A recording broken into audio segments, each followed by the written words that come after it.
The cursor on Lauren's computer moved with a smooth, predatory grace, but her hands were nowhere near the mouse.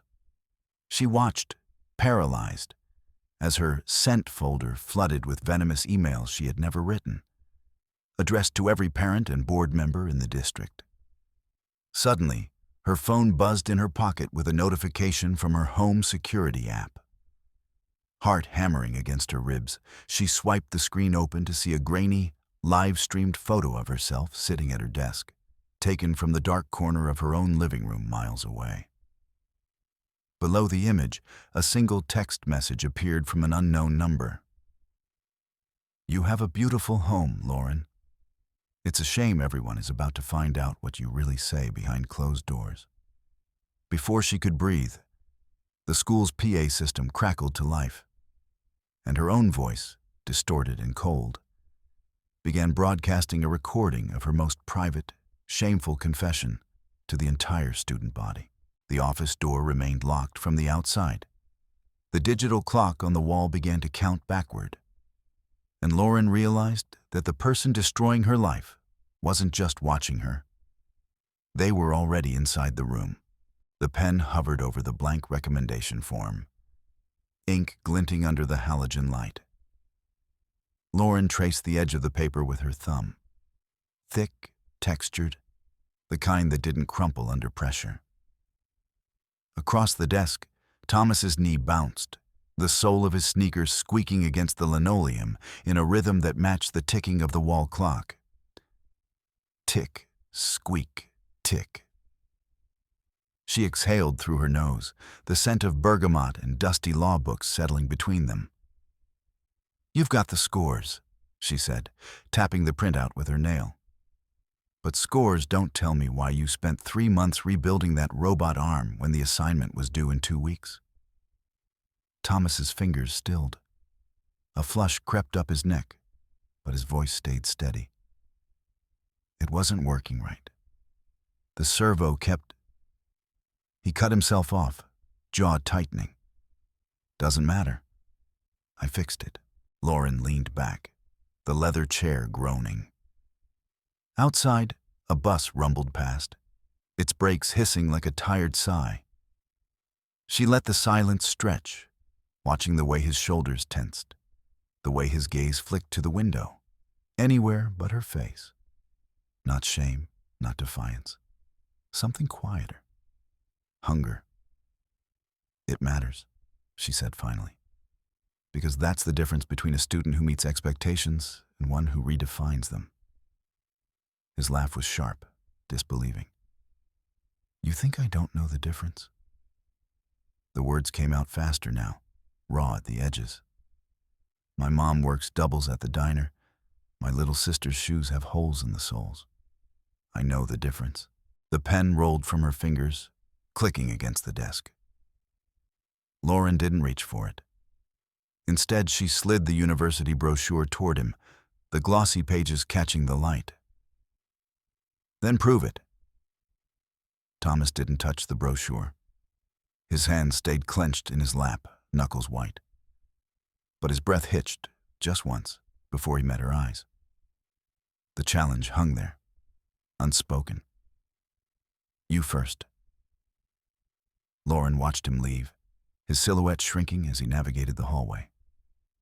She sat for a long moment, rubbing her wrists where the colorful thread bracelets, gifts from students who had long since moved on, bit into her skin. Her hands were cold, a perpetual chill that no amount of tea seemed to cure. She reached for her mug of lemon coffee, the tart, sharp aroma cutting through the stale air of the office. This was her sanctuary. Naperville High School, with its brutalist concrete walls and flickering fluorescent tubes, felt like the only place where the world made sense. Here, she could fix things. She could guide the hungry ones like Thomas toward a future that didn't involve double shifts and holes in their shoes. The following morning, the air in the school felt different. It was a subtle shift, like the drop in pressure before a storm. Lauren retreated to the archives in the basement, seeking the quiet company of paper and ink.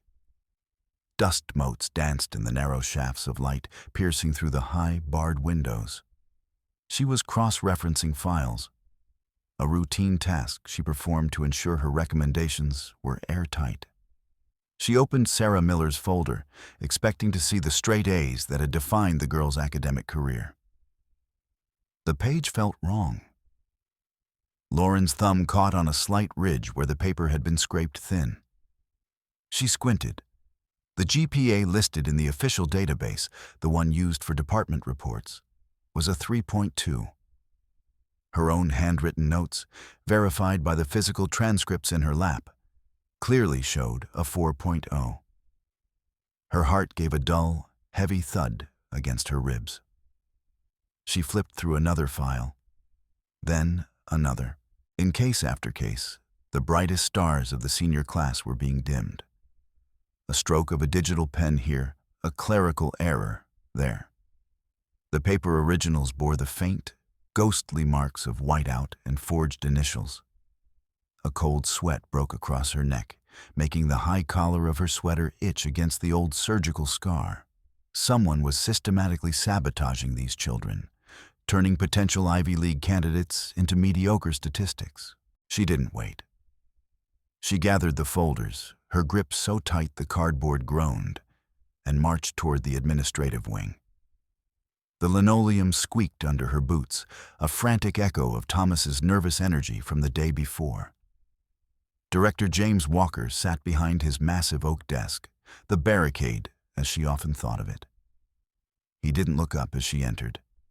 He was busy chewing a mint, the scent of menthol clashing with the heavy, expensive cologne that always preceded him into a room. "James, we have a crisis," Lauren said, her voice thin but sharp. She laid the comparative tables across his desk, covering his blotter. "Look at the discrepancies. Sarah, David, Thomas. Their records are being altered. Someone is stripping them of their credits." Walker finally looked up, his gray eyes cold and distant. He didn't touch the papers. He didn't even lean forward.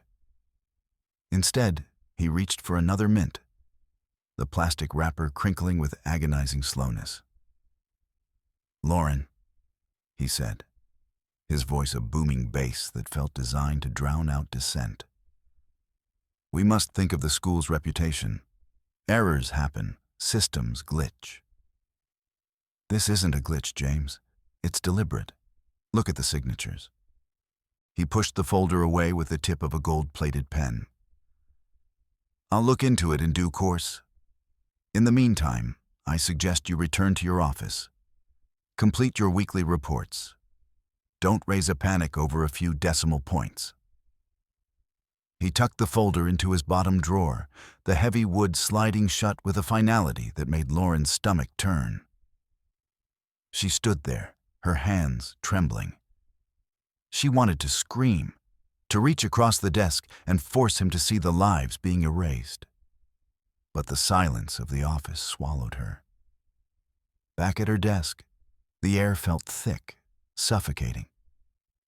She reached for her mouse to close an open window, but the cursor didn't move when she touched it. It twitched, then began to slide across the screen with a smooth, predatory grace. Lauren pulled her hands back, her breath hitching. The cursor hovered over her email icon. Click. The sent folder opened.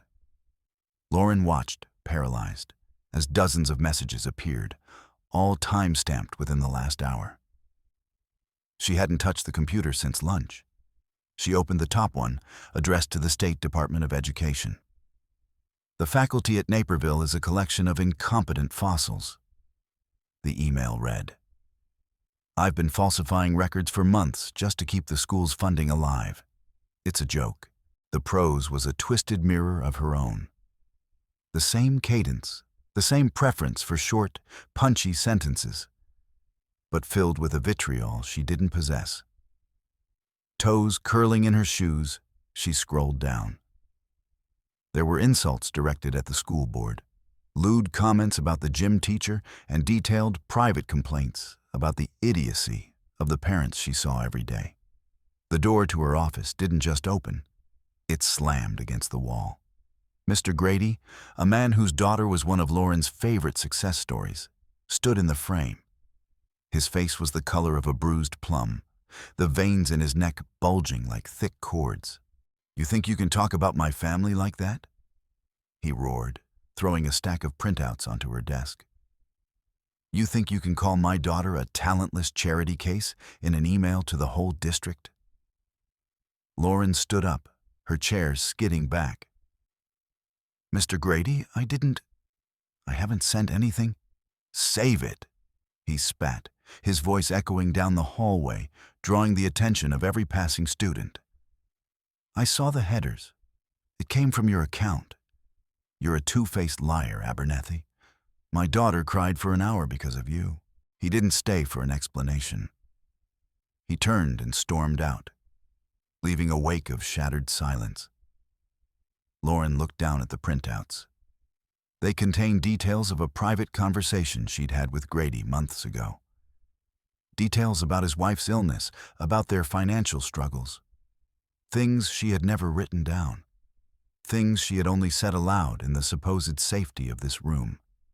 She felt exposed, as if the walls had turned to glass. She reached for her phone to call the IT department, but the screen was black. She tapped it. A red notification flashed. Access denied. She tried her laptop. Incorrect password. She tried her social media. Account locked. A new post appeared on the school's public feed, visible even without an account. It was a photo of Lauren, taken from a low angle, making her look haggard and unstable. The caption was a quote from her private diary. "Sometimes I wonder if my father was right. Maybe the system is just waiting for a reason to break us." The blood drained from her face. That diary was at home, in a locked drawer, under a false bottom. She fled the school, her footsteps heavy and clumsy. The streets of Naperville, usually so predictable and safe, felt like a gauntlet. Every flickering street lamp felt like a camera lens. Every passerby felt like a witness to her public execution. In the teacher's lounge the next morning, the atmosphere was funereal. Miss Watson, who usually shared her morning bagel with Lauren, suddenly found the duty roster intensely fascinating the moment Lauren walked in. The math department huddled in a corner, their hushed whispers dying the moment she approached. "Good morning," Lauren said, her voice barely a whisper. No one answered. The silence was a physical weight, pressing against her chest. She saw the school's portal displayed on the communal monitor. Her private thoughts, her fears about her father's suicide, her insecurities about her own worth. It was all there, laid bare for the staff to dissect. She found herself walking the hallways like a ghost. She saw Mark Hansen, the school's IT specialist, and a man she had considered a friend for years, standing by the water cooler. He was a tall, thin man who always seemed to be cleaning his glasses, a nervous habit that Lauren used to find endearing. "Mark," she said, catching his sleeve. "I need help. My accounts. Someone is inside my life." Mark looked at her, his gray eyes hidden behind the glare of his lenses. He didn't pull away, but he didn't offer a hand either. "I've seen the logs, Lauren. The traffic is coming from your IP, your home router, your office terminal." "But I didn't do it." "You know me, Mark. I would never." He sighed, a sound of profound, weary disappointment. He reached out and touched her hand, but it wasn't a gesture of comfort. It was a goodbye. "The board is meeting this afternoon, Lauren. Walker is calling for an emergency session. You should probably go home. Get some rest. You don't look well." He walked away, his gait rhythmic and certain. Lauren watched him, a cold realization beginning to bloom in the pit of her stomach. He hadn't asked a single question. He hadn't offered to run a diagnostic. He had simply accepted her guilt as a technical fact. The meeting with Walker was brief. The director sat at the head of the long conference table, flanked by the school's legal counsel.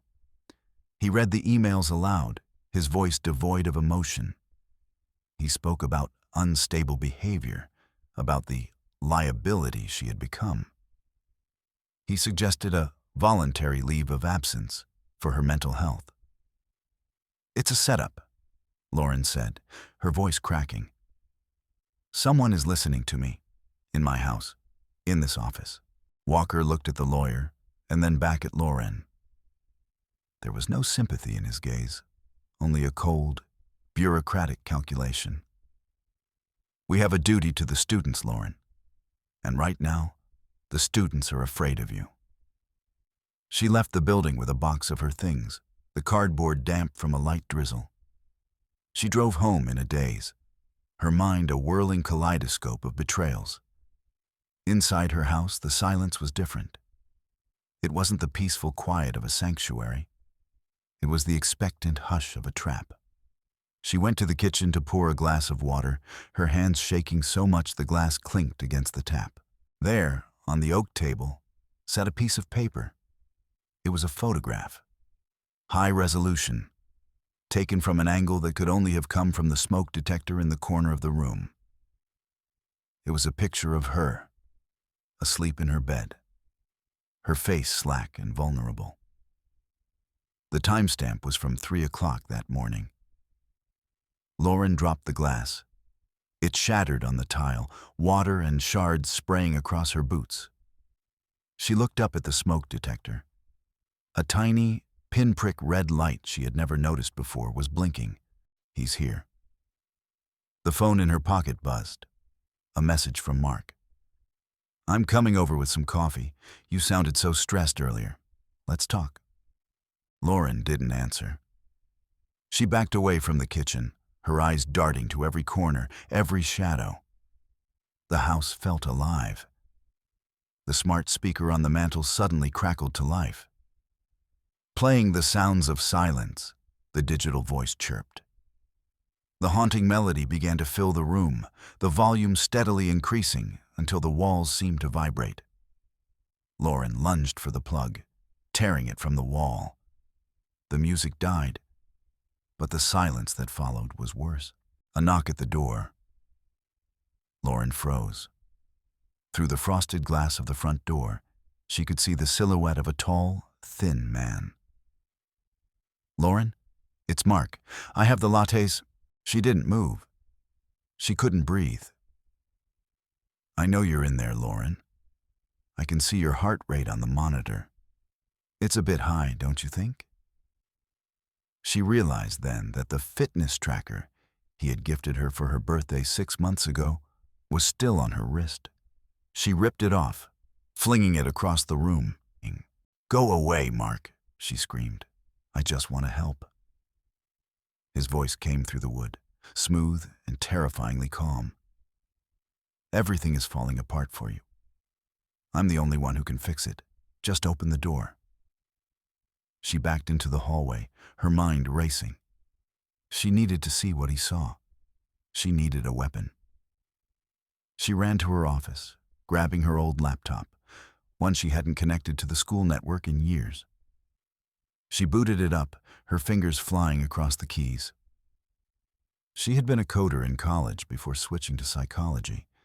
She knew enough to be dangerous, or at least to be a nuisance. She bypassed her own home security logs, looking for the outgoing data streams. There it was, a massive, constant upload to a remote server. She traced the IP. It led back to the school, specifically to the terminal in the IT office. The screen flickered. A new window opened. A video feed. Lauren saw herself. She saw her office, her panicked expression, the way she was biting her lip until it bled. And in the corner of the frame, she saw Mark's face, reflected in the monitor he was using to watch her. He was smiling, a genuine, joyful expression of absolute control. He wasn't just destroying her. He was consuming her. She heard the sound of a key turning in the lock. He had a spare. Of course he did. He'd helped her change the deadbolt after her divorce. Lauren grabbed her car keys and scrambled out the back door, stumbling through the wet grass of the yard. She didn't look back. She drove to the only place she could think of, the one person who might still listen. Thomas was sitting on his porch, the blue light of a laptop illuminating his tired face. He looked up, startled, as Lauren's car screeched to a halt at the curb. "Thomas," she gasped, leaning over the steering wheel. "I need you. I need your help." The boy didn't hesitate. He saw the terror in her eyes, the way her hair was matted with rain, and he stood up, snapping his laptop shut. "What do we do?" "Mark," she said. "He's the one. He's sabotaging the students to create a need for a new security protocol he's designed. He's going to take over the school, Thomas, and he's using me as the scapegoat." Thomas's jaw tightened. "I knew it. He tried to get me to sign a statement today. Said that you were inappropriate with me. Said if I didn't sign it, my scholarship recommendation would disappear. Did you sign it?" "I told him to go to hell," Thomas said, a spark of defiance in his eyes. "But he's got all the logs, Ms. Abernathy. He showed me the messages. They look real." "They're not," she said, her voice regaining some of its edge. "And we're going to prove it." The plan was a desperate one. The annual charity gala was happening that night in the school's auditorium. Every donor, every board member, and every police official in Naperville would be there. It was the one time the entire power structure of the town was in a single room. "We need to get into the server room," Lauren said as they parked a block away from the school. "If we can get the raw logs before he wipes them, we can show the origin of the spoofed emails." "The server room is biometric," Thomas whispered, his eyes wide. "Only Mark and Walker have access. I have something better," Loren said, pulling a small silver flash drive from her pocket. "I took this from Mark's desk months ago. He said it was a recovery key. I think it's a back door he built for himself." They moved through the shadows of the school parking lot, avoiding the pools of yellow light from the street lamps. The school building, usually a place of guidance, now looked like a fortress. Lauren felt the weight of her father's history pressing down on her. The system was designed to protect itself, not the people within it. If she failed tonight, she would be just another footnote in a scandal, another life ruined by a predator in a suit. They reached the side entrance. Thomas used a piece of wire and a handheld device he'd built for a science fair to bypass the magnetic lock. They slipped inside, the air smelling of floor wax and old books. The hallways were silent. The only sound the distant, muffled thumping of music from the auditorium at the other end of the building. Lauren's heart was a drum in her ears. Every shadow seemed to stretch toward her, every security camera a turning eye. They reached the server room. The heavy steel doors stood between them and the truth. Lauren inserted the silver drive. The LED on the reader flickered from red to green. The lock disengaged with a heavy clack. Inside, the room was a forest of black towers and blinking lights. The air was frigid, cooled to protect the machines. Lauren sat at the main console, her fingers flying. "Okay," she whispered. "I'm in. Thomas, watch the door." She navigated the directories, her eyes scanning lines of code. She found it, a hidden partition labeled Project Phoenix. Inside were folders for every teacher, every student. Her own folder was massive.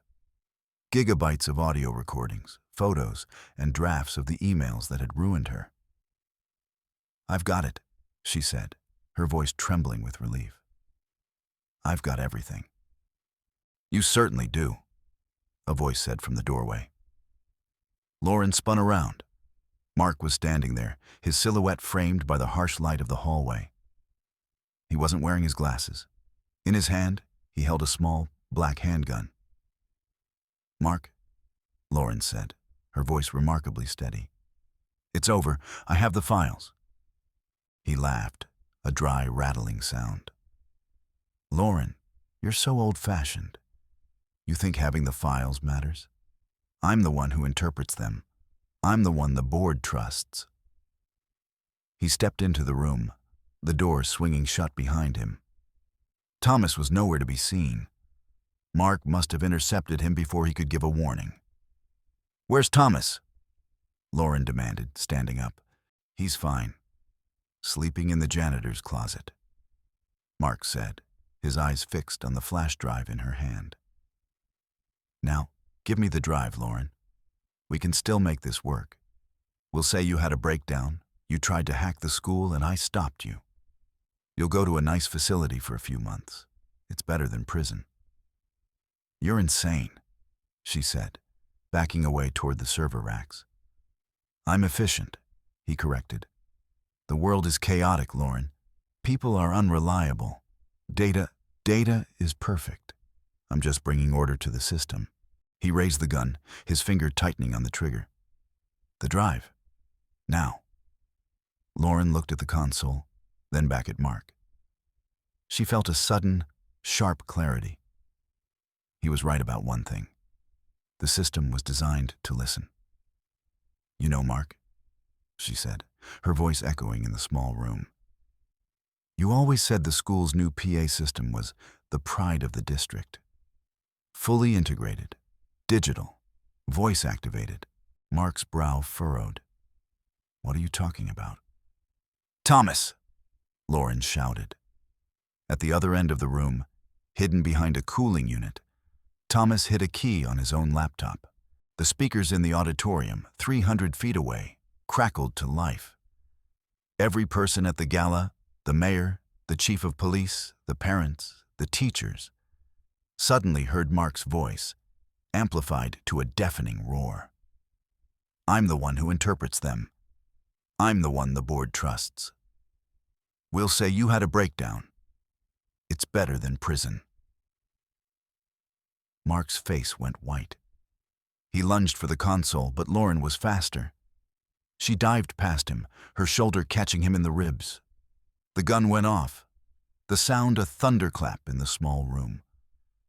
But the bullet buried itself in a server rack, sending a cascade of sparks into the air. "Turn it off!" Mark screamed, scrambling for the keyboard. But Thomas had locked the stream. The entire school was now a witness to Mark's confession. "The world is chaotic, Lauren. People are unreliable. Data is perfect. I'm just bringing order to the system." The door to the server room burst open. 2 police officers, their weapons drawn, flooded the room.